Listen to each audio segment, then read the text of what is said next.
ಸತ್ಯವೇದದಲ್ಲಿ ಮತ್ತೊಂದು ಮುಖ್ಯವಾದ ವಾಕ್ಯ ಭಾಗ ಎಂಬುದಾಗಿ ನಾವು ನೋಡುವಾಗ ಯೋಹಾನನ ಸುವಾರ್ತೆ 11ನೇ ಅಧ್ಯಾಯ. ಈ 11ನೇ ಅಧ್ಯಾಯದಲ್ಲಿ ನಾವು ನೋಡುವಾಗ ಯೇಸುವಿಗೆ ಅತಿ ಪ್ರಿಯನಾಗಿರುವಂತಹ ಒಬ್ಬ ಮನುಷ್ಯನು ತೀರಿ ಹೋಗ್ತಾನೆ. ಆತನ ಹೆಸರು ಲಾಜರನು. ಈ ಲಾಜರನು ತೀರಿ ಹೋದಾಗ ಯೇಸು ಸ್ವಾಮಿಯು ಅಳುವಂಥದ್ದನ್ನು ನಾವು ನೋಡ್ತೇವೆ. ಜೀಸಸ್ ವೆಪ್ಟ್, ಯೇಸು ಕಣ್ಣೀರಿಟ್ಟನು, ಯೋಹಾನ 11:35. ಈ ಒಂದು ಹಂತಕ್ಕೆ ಬರುವುದಕ್ಕಿಂತ ಮುಂಚೆ ಯೇಸು ಸ್ವಾಮಿ ಆ ಊರಿಗೆ ಬರ್ತಾರೆ. ಆ ಊರಿಗೆ ಬಂದಾಕ್ಷಣ ಮಾರ್ತಳು ಹೇಳ್ತಾಳೆ, ಸ್ವಾಮಿ ನೀನಿದ್ದರೆ ನನ್ನ ತಮ್ಮನು ಸಾಯ್ತಿರ್ಲಿಲ್ವೇನೋ.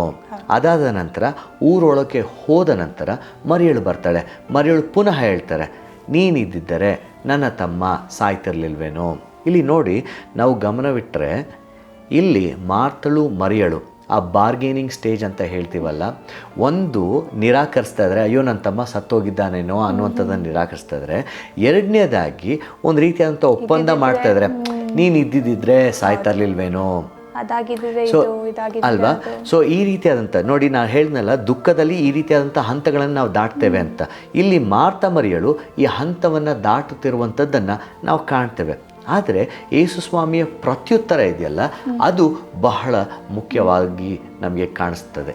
ಯಾಕೆಂಬುದಾಗಿ ಹೇಳುವಾಗ ನಾವು ಅನೇಕ ಬಾರಿ ಅಂದ್ಕೊಳ್ತೇವೆ, ನನಗೆ ದುಃಖ ಬಂದಾಗ ದೇವರು ನನ್ನ ಜೊತೆ ಇಲ್ವೇನೋ, ದೇವರು ನನ್ನನ್ನು ಕಾಯ್ತಲ್ವೇನೋ, ಅಥವಾ ದೇವರು ನನ್ನ ಬಿಟ್ಬಿಟ್ಟಿದ್ದಾನೇನೋ ಎಂಬುದಾಗಿ ಅಂದ್ಕೊಳ್ತೇವೆ. ಆದರೆ ಆ ದುಃಖದ ಸಮಯದಲ್ಲಿ ಯಾವ ರೀತಿಯಲ್ಲಿ ಮಾರ್ತಳು ಮರಿಯಳು ಜೊತೆಗೆ ಯೇಸು ಸ್ವಾಮಿ ನಿಂತನೋ, ಹಾಗೆ ನಮ್ಮ ದುಃಖದ ಸಮಯದಲ್ಲೂ ಸಹ ದೇವರು ನನ್ನೊಂದಿಗೆ ನಿಲ್ಲುವಂಥವನಾಗಿರ್ತಾನೆ. ಒಂದು ಸಣ್ಣ ಉದಾಹರಣೆನ ಕೊಡಲಿಕ್ಕೆ ಅಲ್ಲಿ ಇಷ್ಟಪಡ್ತೇನೆ. ಒಂದು ಬಾರಿ ಒಂದು ಪೇಂಟಿಂಗು, ಆ ಪೇಂಟಿಂಗಲ್ಲಿ ಸಮುದ್ರದ ತೀರ ಮರಳಿನಲ್ಲಿ ಇಬ್ಬರು ನಡ್ಕೊಂಡು ಹೋಗಬೇಕಾದ್ರೆ ಮರಳಿನಲ್ಲಿ ಎಷ್ಟು ಹೆಜ್ಜೆ ಗುರುತುಗಳು ಕಾಣಿಸುತ್ತೆ? 4 ಹೆಜ್ಜೆ ಗುರುತು. ಸೊ ಪ್ರತಿದಿನ ದೇವರು ಹಾಗೂ ಒಬ್ಬ ಮನುಷ್ಯ ನಡ್ಕೊಂಡು ಹೋಗ್ತಾ ಇದ್ರಂತೆ, ಮಾತಾಡಿಕೊಂಡು ಇವತ್ತೇನಾಯಿತು ಗೊತ್ತಾ, ಹೀಗಾಯಿತು ಹಾಗಾಯಿತು ಅಂತ ಮಾತಾಡ್ಕೊಂಡು ಹೋಗ್ತಾ ಇದ್ರಂತೆ. ಇದು ಸಂತೋಷವಾಗಿ ಇರಬೇಕಾದ್ರೆ 4 ಹೆಜ್ಜೆ ಗುರುತುಗಳು ಕಾಣಿಸ್ತಾ ಇದೆ. ಆದರೆ ಈ ಮನುಷ್ಯನಿಗೆ ಕಷ್ಟ ಬಂದಾಗ ಆತನು ಕೇವಲ 2 ಹೆಜ್ಜೆ ಗುರುತುಗಳನ್ನು ನೋಡ್ತಾನಂತೆ. ಯಾಕೆ 2 ಹೆಜ್ಜೆ ಗುರುತು?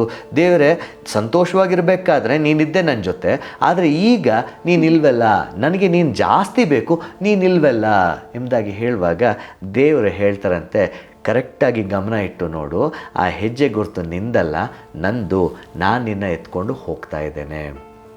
ಯೇಸು ಸ್ವಾಮಿ ಮಾರ್ತಳು ಮರಿಯಳ ಜೊತೆಗೆ ಯಾವಾಗಲೂ, ಅಂದರೆ ಆ ದುಃಖದ ಸಮಯದಲ್ಲಿ ಲಾಜರನು ತೀರಿ ಹೋದಾಗ ಅವರ ಜೊತೆಯಲ್ಲಿ ಆತನು ಇರ್ತಾನೆ. ಅವರ ದುಃಖದಲ್ಲಿ ಆತನು ಪಾಲು ತೆಗೆದುಕೊಳ್ತಾನೆ, ಆತನು ಕಣ್ಣೀರಿಡ್ತಾನೆ. ಆಗ ಜನರು ಸಹ ಹೇಳ್ತಾರೆ, ಅಯ್ಯೋ ಹಾಗಾದರೆ ಲಾಜರನ ಮೇಲೆ ಎಷ್ಟು ಪ್ರೀತಿ ಇದ್ದಿರಬಹುದಲ್ವಾ ಸ್ವಾಮಿಗೆ. ಈ ಸ್ವಾಮಿ ಅಳ್ತಾನೆ. ಅಷ್ಟು ಮಾತ್ರವೇ ಅಲ್ಲದೆ ಎಲ್ಲಿಟ್ಟಿದ್ದಾರೆ ದೇಹ ಎಂಬುದಾಗಿ ತಿಳಿದು ಆತನು ಹೋಗಿ ಲಾಜರನ್ನು ಎಬ್ಬಿಸುವಂಥದ್ದನ್ನು ನಾವು ನೋಡ್ತೇವೆ. ಯೇಸು ಸ್ವಾಮಿ ಅಂದರೆ ದೇವರು ಅವರ ದುಃಖದಲ್ಲಿ ಆ ಕುಟುಂಬದ ಜೊತೆ ಇದ್ದ ಹಾಗೆ ನಾವು ದುಃಖವನ್ನು ಅನುಭವಿಸಬೇಕಾದರೂ ಯೇಸು ಸ್ವಾಮಿ ನಮ್ಮ ಜೊತೆ ಯಾವಾಗಲೂ ಇರ್ತಾನೆ. ಅದನ್ನು ನೀವು ನೆನಪಿನಲ್ಲಿಟ್ಕೊಳ್ಬೇಕು. ದೇವರು ನಿಮ್ಮ ಜೊತೆ ನಿಮ್ಮ ದುಃಖದಲ್ಲಿ, ನಿಮ್ಮ ಕಷ್ಟದಲ್ಲಿ, ನಿಮ್ಮ ನಷ್ಟದಲ್ಲಿ ಆತನು ಇರುವ ಆತನಾಗಿರ್ತಾನೆ. ಈ ವಾಕ್ಯ ಹೇಳಿದಲ್ಲ, ಯೇಸು ಕಣ್ಣೀರಿಟ್ಟನು, ಅದು ಇಡೀ ಸತ್ಯವೇದಲ್ಲೇ ಚಿಕ್ಕದಾದ ವಾಕ್ಯವಾಗಿದ್ದರೂ ಅತಿ ದೊಡ್ಡ ಒಂದು ಏನು ಹೇಳ್ತಾರೆ ಅರ್ಥವನ್ನು ಹೊಂದಿರುವಂಥ ವಾಕ್ಯ.